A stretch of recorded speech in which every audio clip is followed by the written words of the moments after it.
Nger, Bambang Pacarplono. Tidak mengapa, Nger. Tidak mengapa kepalaku ditanam di tempat ini.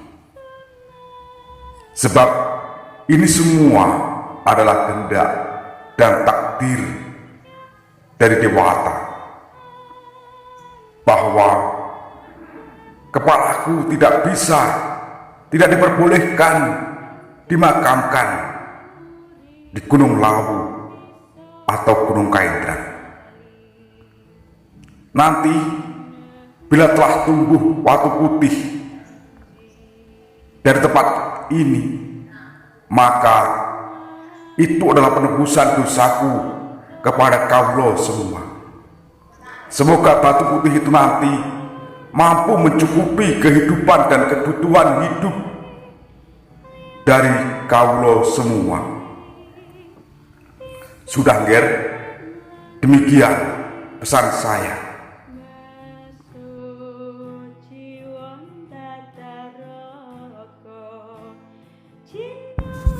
Setelah terdengar suara dari Kumara Prabu Boko, maka Bambang Pacarplono mengajak Nggodo untuk menuju Gunung Lawu, memperlihatkan kepada Nggodo di mana Gunung Lawu tersebut. Setelah itu Nggodo benar-benar berdecak kagum. Gunung Lawu ternyata gunung yang benar-benar tinggi, tidak seperti gunung yang ditanamkan kepala Bambang Pacarplono diletakkan atau dikuburkan. Setelah itu pun mereka berdua kembali menuju di mana Nyi Teko dan seluruh calon tumbal itu berada. Perjalanan mereka harus terhenti sejenak di sebuah perbukitan yang tidak jauh kelihatannya dari tempat di mana kepala Prabu Boko dikuburkan. Ia melihat ada seorang perempuan cantik bertubuh langsing dan rambut terurai sedang memetik bunga.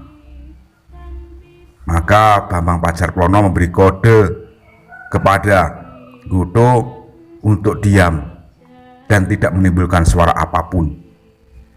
Mereka mendekati perempuan itu dengan cara sembunyi-sembunyi. Sebab keelokan bila ada perempuan di tengah hutan sendiri seperti ini.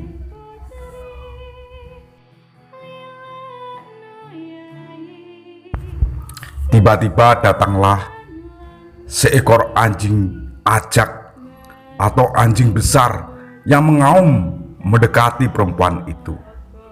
Perempuan itu pun menangis terseduh-seduh. "Duh Kakang, seperti inikah nasib kita? Sudah menjadi jin, tapi juga seperti ini. Betul-betul tersiksa. Kita yang saling mencinta, makhluk dan wujud kita berbeda, Kakang." Bambang Pacarplono melihat jin itu berduka, tidak kuat di hatinya. Jiwa welas asihnya muncul. Lalu Bambang Pacarplono mengajak Nggodo untuk mendekati lokasi di mana jin perempuan dan seekor anjing itu berada.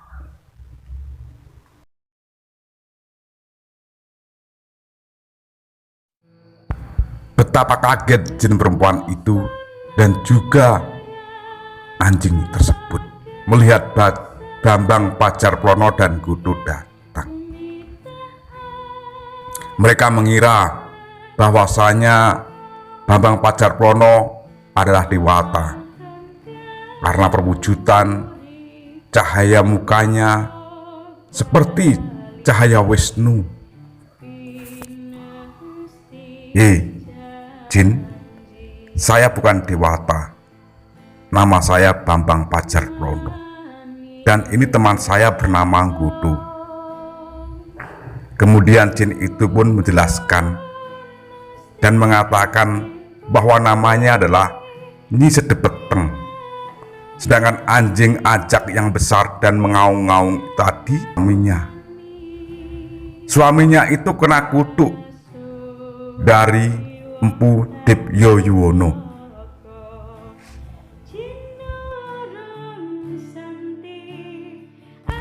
Sedepeteng menceritakan bahwa Empu Dipyo Yuwono membuat lukisan dari batu yang ditatah. Lukisan tersebut menggambarkan perjalanan Arjuna Wiwaha. Baru saja dia membuat lukisan Sri Kresna menarik busur panahnya bersama Arjuna dalam sebuah kereta. Ketika lukisan dari batu ditatah itu baru selesai, suaminya yakni Legoroso atau disebut Ki Legoroso ini tidak suka dengan arca tersebut. Kemudian batu besar pun digelundungkan mengenai arca itu dan arca itu pun rusak. Tentu saja menjadi murka dari Empu Dipyo Yuwono. Kemudian Empu Dipyo Yuwono menyabda kepada suaminya Legoroso untuk menjadi seekor anjing. Maka jadilah anjing itu.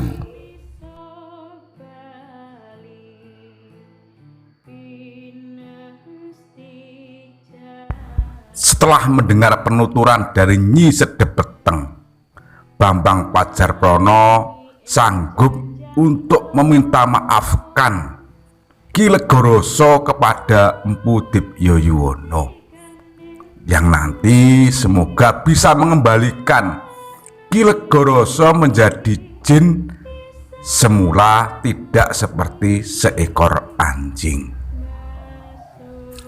Tapi Nyi Sedepeteng juga diminta oleh Bambang Pajarprono untuk menyembuhkan Goto dari bindengnya. Maka Nyi Sedepeteng pun menyetujui semua itu, sehingga Goto diberikan minyak yang berkhasiat untuk mengobati bindengnya. Dan syukur ternyata bindengnya Goto pun bisa sembuh. Kemudian Bambang Pajarprono diikuti oleh Goto, diikuti oleh Nyi Sedepeteng dan juga anjing Legoroso untuk menemui Begawan Dipyo Yuwono.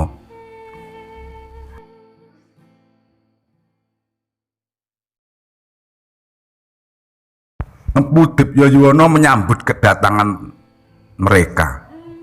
Setelah duduk dan bersantai sejenak, Bambang Pajarprono mengutarakan maksud kedatangannya, yakni meminta maaf atas kelancangan Ki Legoroso yang telah merusak arca dari Empu Dipyo Yuwono.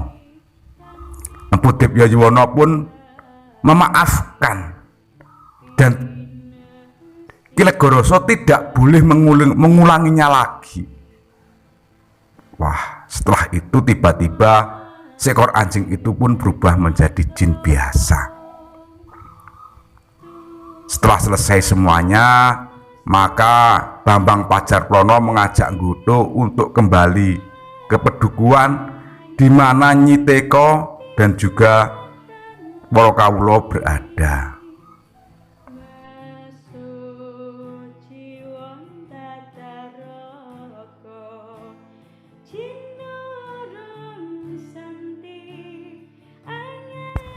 Setelah sampai di pedukuhan, begitu kaget Bambang Pajarprono, karena semua sudah mendirikan pondok-pondok di lokasi tersebut. Padahal Bambang Pajarprono masih berkeinginan untuk ke Kahuripan menemui Prabu Erlangga. Tetapi sudah ada kabar bahwa kerajaan Kahuripan telah pecah menjadi dua, yakni Kerajaan Daha dan Kerajaan Jenggala. Maka Bambang Pajarplono mendirikan sebuah pedukuhan di tempat itu. Kemudian pedukuhan itu diberi nama Sirah Keteng oleh Nyi Teko. Lalu Bambang Pajarplono mengutus kepada Nggoto yang telah menjadi wakilnya di pedukuhan tersebut untuk membuat candi sebagai peringatan dari kematian Prabu. Candi itu pun dibuat oleh Nggoto dan juga dibuatkan arca kepala besar yang kemudian disebut Sirah Keteng.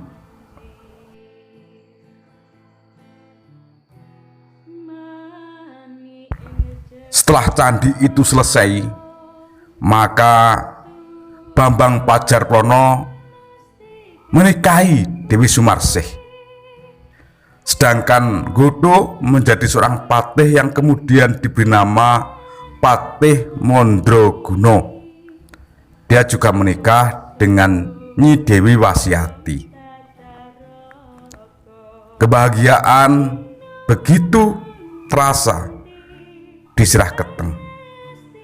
Maka dengan ini juga kisah Bambang Pajarplono selesai. Kisah Bambang Pajarplono yang menceritakan Ponorogo di masa Prabu Airlangga Kahuripan, dan juga menjadi sebuah cerita cikal bakal dari Sirah Keteng, yang kini Sirah Keteng berada di Desa Bedingin, Kecamatan Sambit, Kabupaten Ponorogo. Di buku ini ditulis di Desa Taman Sari. Jadi ini mungkin perbedaan wilayah pada waktu buku ini ditulis oleh Ki Ginuripto. Sedulurku sekalian, saya bila ada salah dalam menarasikan cerita ini, mohon maaf yang sebesar-besarnya. Beriring satu ungkapan, ono rino, ono upo, ono awan, ono pangan, sumela pedut soko jagat Ponorogo. Salam budaya, rahayu, waras. Wassalamualaikum warahmatullahi wabarakatuh. Mani ing jejanto